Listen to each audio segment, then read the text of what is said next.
My Computex coverage is brought to you by Wootware and MSI. Be sure to check out their links down in the video description. Okay, so I'm here at the HWBot booth with DrWeez, South Africa's #1 overclocker. Can you tell us a little bit about yourself and what you're doing here at Computex?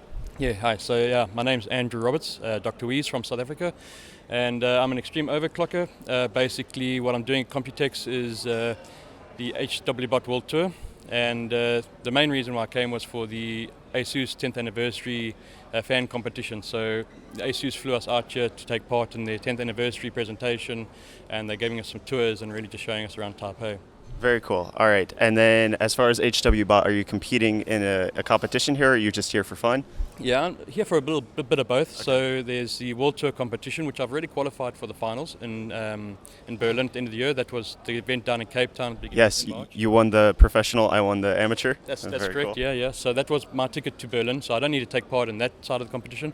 But there is still $500 daily prize. So from tomorrow, I'll be competing in that as well. Okay, very cool. $500. I'm sure that could buy some good hardware. Especially with what the Rand is doing at the moment, yeah. Absolutely, and then just keeping your LN2 supplies going. Exactly, yes. All right, so I know that you do a live stream on Twitch a couple times a week, usually if you're not traveling. That's correct, yeah. I try and do the stream twice a week at least. Okay. Unfortunately, I do travel quite a bit into Africa, so the schedule is a bit muddled up, but generally speaking, every Thursday and every Tuesday around 7:30, 8:30 p.m. local time, I'll bring a stream. So focusing either on the Pro OC Cup or on amateur stuff or on rookie stuff.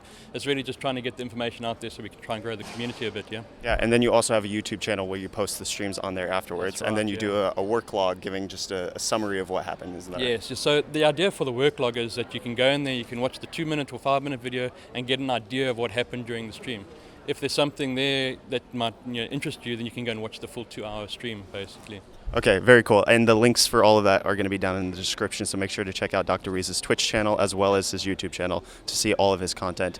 And then just thinking about South Africa in general, it's kind of a strange market for hardware manufacturers, and I'm sure it's even more so on the professional level. Like you need access to hardware that is unreasonable for manufacturers to bring into South Africa because there's not a high demand. So how do you work with that? Like how does that happen in South Africa that you're able to actually get the quality of parts that you need? Yeah, look, it can be difficult at times. You do find that a lot of distributors are bringing in the high-end motherboards, so it's not generally a problem.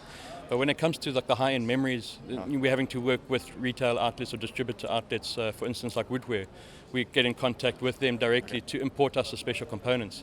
It costs us a premium, but we are able to get access that way. Yeah. And it can get tricky. Sometimes it requires you to import directly from the States or from Taiwan. Okay. And then just thinking about overclocking in South Africa, I'm very new to the scene.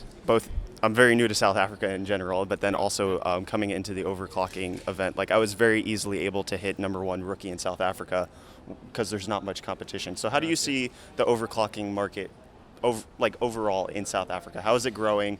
What are the pain points? Like how can it develop? What can people like me do, or people like online platforms do to promote overclocking? Yeah, that's a very tricky question. I mean, there's so many different aspects you've got to take into consideration. On the extreme side, I do feel that the costs involved in our country will just always keep it limited to a very small number of people. So things like liquid nitrogen, I mean, we're paying 25 Rand a litre now. Okay. And in any session we're eating around 80 litres, Okay. So you can just do some calculations and realize that, it's an expensive hobby. Yeah.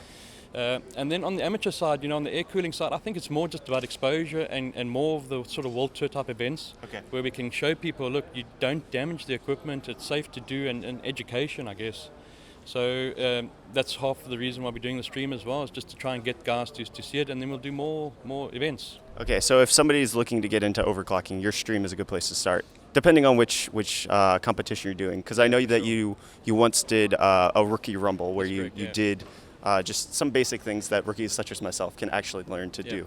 So the idea behind that one is to say, right guys, you guys are hitting some good scores, but you know what, if you use the right operating system, or if you do this, or if you do that, give some basic sort of like entry-level tweaks to give the guys an edge, to try and show them that that the high scores are accessible. Right. Well, when you were doing that, you hit the XTU score. I think you had the highest one by like 100 points. That's right. And then when I replicated your exact settings, Yeah. I was still only getting like 50 points less than you. Yeah. Like my system wouldn't push it, but it was actually helpful to see you go through the BIOS and all of the steps Yeah. to actually be able to. So the reason for that is really probably because your memory wasn't able to maybe just go as tight as I was able to go on the tertiaries.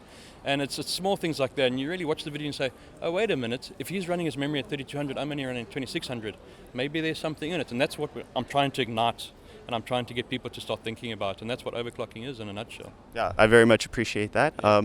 I think that's it for me and DrWeez. Thanks for having the interview with me. Yeah, thank you. Everybody be sure to check out his Twitch channel as well as his YouTube channel down in the description, Yeah. as well as HWBot's information will be down there as well. So thank you for the interview. Sure. All right, Until next time, happy benching. happy benching. Cheers.